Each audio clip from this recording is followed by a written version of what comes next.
Welcome to 7C's Tutorial Center.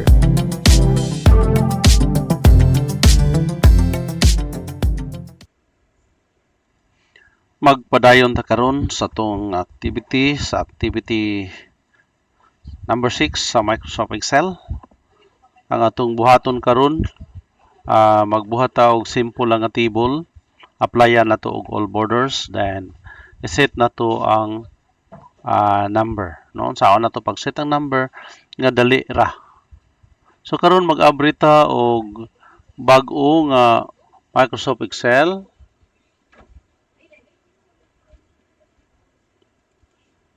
Okay, so mo ning Microsoft Excel. Blank workbook. Page layout gyapon nato na siya sa short lang nga bond paper, later. Then atong margin 1/8 which is equal to 2.54 centimeters. Okay, so the same sa pagbuhat nato og table nga butangan nato siya og number. So pananglitan ang heading sa tong table. So pwede ra ta magsugod diri sa permiro nga row kay sayon raman kay pag-insert kung gikinahanglan na. Mo na nga diri ta magsugod kay gamiton po nato ni siya nga activity sa uban pa nato nga mga activity. So pananglitan ang heading sa table, name of pupil. Okay. So ang name of pupil dayon ang inahanglan ta diri sa ubos og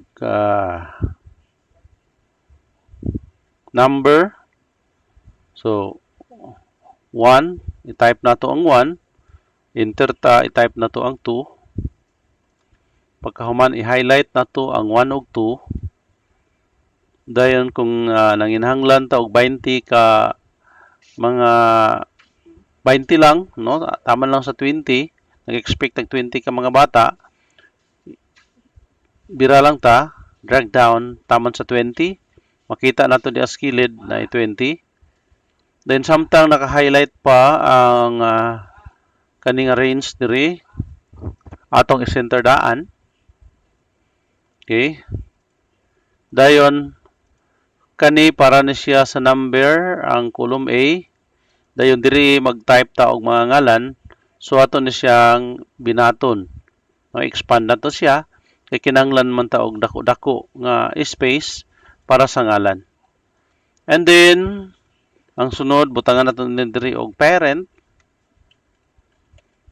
Para sa kung nanginahanglan ta nga atong ilista pod og kinsay ngalan sa mga bata nato. Dayon diri pananglitan nato silang papirmahon. Butangan po nato diri og signature. Simple table, no? Simple nga table atong gibuhat karon. Okay. So pananglitan gusto nato nga parehaso nato mumaw kadagkuan ning tulo, no? Kani sulatan lang ngalan sa bata, parent and signature. So pwede ta mag-format column width. Ato lang na siyang estimaton, no? Ibutang ta lang og 20. So, ang 20 kulang. So, ato ang increasehan o ibutang na ito 25. O, ang 25, dako ra pod. So, dako siyag sobra. So, adjustan na to, we make it 24. Okay, so ang 24, nasakto na ang 24. Okay, so mao na ni ang ato ang table nga gibuhat. Nya, kay kaning diri sa ibabaw, heading sa table, mas maayo nga atong i-center. Okay? So, pag na-center na, ato na lang dayon na siyang i-highlight, padulong diri sa ubos. Dayon, applyan na to all borders.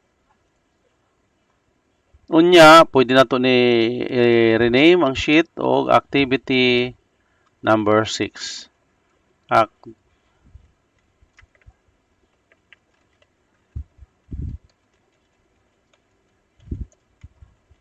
Activity 6. Pagkahuman na itong himo sa atong activity, para nga dili mawala ang atong activity, Napay kulang kani. Wala siya na center, naman na siya diha. Ang buhaton na to ani, i-highlight na to ning column A ug B, emerge and center na to siya. So mo na. Inani ang atoang activity number 6. Simple lang nga table atong gibuhat. Applyan na to all borders. Dayon ang number ato lang siyang i-automatic pinagi sa pag-type sa 1, type sa 2, highlight 1 and 2, and then ato siyang i-drag down.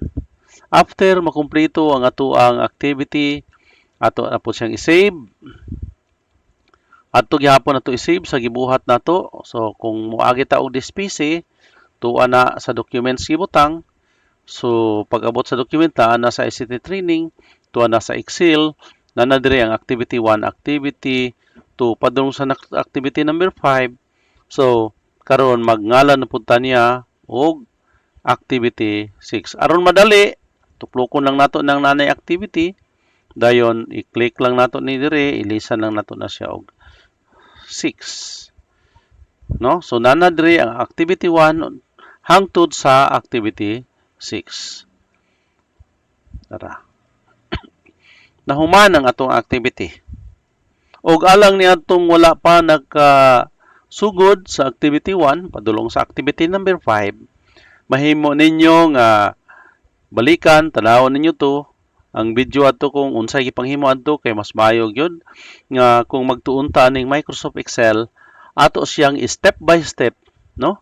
Para nga dili ta matigulaan, dayon sayon ra gyud kayo ang Microsoft Excel.